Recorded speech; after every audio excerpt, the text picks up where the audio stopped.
کہ جو اکابرین حضرت تھانوی رحمۃ اللہ علیہ کی صحبت میں بیٹھے مگر مدرسہ نہیں پڑھا خواجہ منصور الحسن رحمۃ اللہ علیہ نے، لیکن ان کی اشعار کی معرفت، کہتے جی عالم نہیں تھے، جو اللہ کو پہچان جائے وہ عالم ہی ہوتے ہیں، کیونکہ وہ عالم باللہ ہوتے ہیں، اصل تو اللہ کو پہچاننا ہے۔ تو فرماتے ہیں کہ بس ہم تم ہی آگاہ ہے اس ربط خفی سے، بس ہم تم ہی آگاہ ہے اس ربط خفی سے، معلوم کسی اور کو یہ راز نہیں ہے، باتیں تو ہیں ہر دم مگر آواز نہیں ہے، تم سا کوئی ہمدم کوئی ہم ساز نہیں۔ سمجھ گئے؟ اسی طرح قبولیت اعمال کا تعلق بھی یہ اللہ اور بندے کے اندر ہے۔ تو کتنا عاشق ہے یہ تجھے پتہ ہونا چاہیے۔ اسی لیے رحمان بابا اس شعر کی طرف اشارہ کرتے کہ اپنے عشق کو دوسروں میں نہ دیکھ، یعنی دوسرے آئینے کے پاس جا کے دیکھ کہ میں عاشق ہوں۔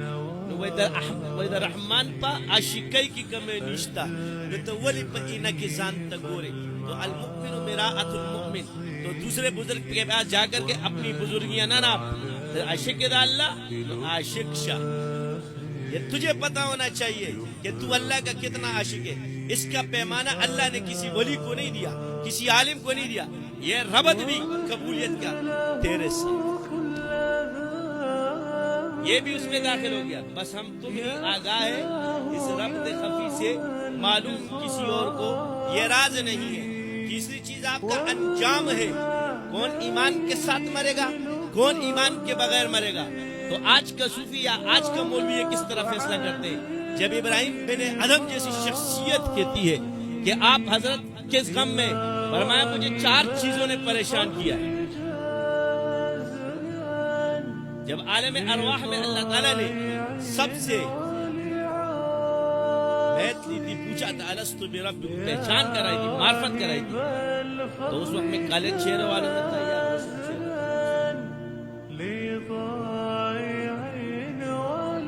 مجھے اپنی فکر ہے۔ تصوف آپ کو کیا کہتے ہیں؟ بزان اختشا، تم دوسرے کے پیچھے اختہ، دوسرے کے پیچھے پڑھنا اور اپنے پیچھے پڑھنا۔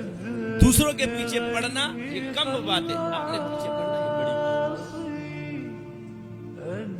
ہے۔ فرمایا دوسری بات، جب میں ماں کے پیٹ میں میری تقدیر لکھی جا رہی تھی، اچھی یا بری، مومن یا مسلمان، جب میں پیدا ہوا، اب جب میرا انجام ہوگا تو مجھے یہ ڈر ہے کہ میں ایمان کے ساتھ جاؤں گا یا بغیر ایمان۔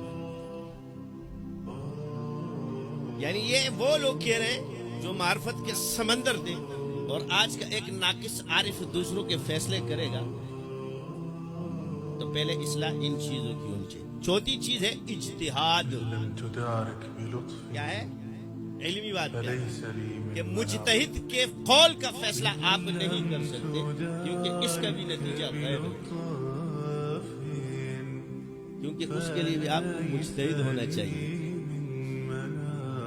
کسی مجتہد کا قول سمجھ میں نہ آئے تو اس کو تو تم چھوڑ سکتے ہو، دوسرا جو سمجھ میں آ رہا ہے اس کو لے سکتے ہو، مگر دوسرے پر اعتراض نہیں کر سکتے۔ یہ چیز بھی غیب ہے، کون اللہ کو کون افضل ہے اور کون خیر افضل ہے، سمجھ گئے؟ یہ فضیلت بھی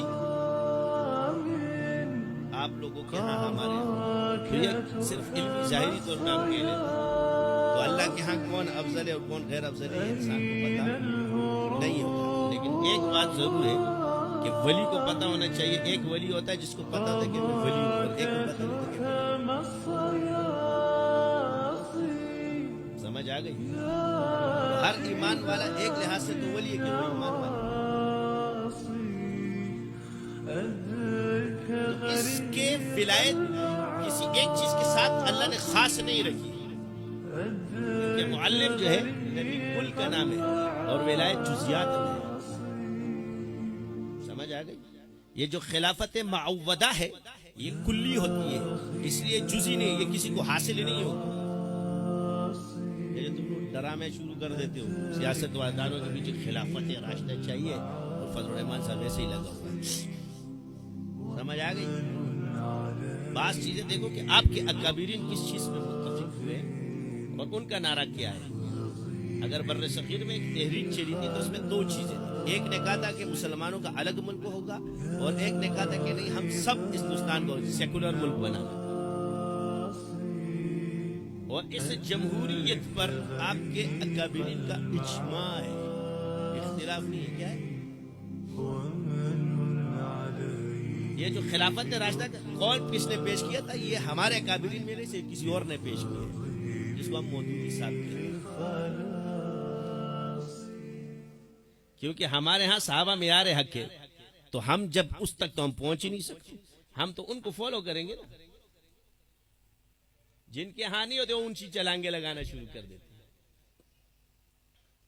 تو ہماری اوقات اتنی نہیں. اب اس کا جواب دیتا ہوں کہ خلافت معودہ امت کو حاصل ہوگی یا نہیں؟ تو نہیں ہوگی. کیا ہوگی؟ چیلنج کے ساتھ بول رہا ہوں, یہ خلافت اللہ کسی کو بھی نہیں دے گا, صرف ان کے ساتھ خاص. قادر ہے, دیتا نہیں ہے.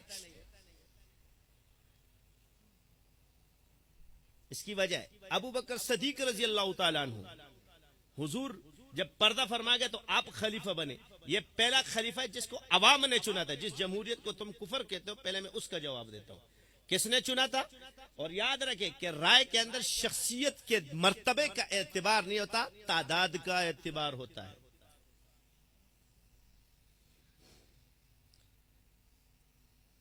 وہاں مردم شماری ہوتی ہے. کیا ہوتی ہے؟ اب بولو گے کیسے؟ تو چلو اب آتے ہیں. غزوہ احد کے اندر آپ علیہ السلام نے جب شورا بٹھائی تھی تو آپ نے مشورہ فرمایا کہ اندر لڑے یا باہر لڑے. تو اکابر صحابہ میں اور خود حضور کی رائے اندر لڑنے کی تھی, اور جتنے اصاغر صحابہ تھے ان سے ان کی رائے جوانوں کی باہر لڑنے کی تھی. وہ اکثریت میں تھے. تو حضور نے عمل کس پر کیا؟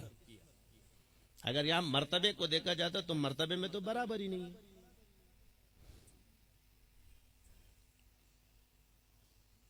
پہلے اس کی اصلاح کر. ٹھیک ہے, تو اس سے ثابت ہوا کہ رائے ایک ہتھیار ہے.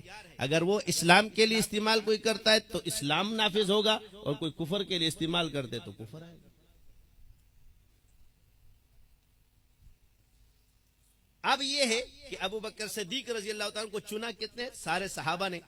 اب حدیث اس پر موجود ہے کہ حضرت عائشہ رضی اللہ تعالی عنہا فرماتی ہیں کہ حضور نے مجھے فرمایا کہ تم وصیت نامہ میں لکھتا ہوں ابو بکر کے بارے میں, صدیق رضی اللہ تعالی, کہ ان کو بنایا جائے. لیکن پھر آپ نے اس کو روک دیا کہ اللہ اور لوگ اس طرح نہیں ہونے دیں گے.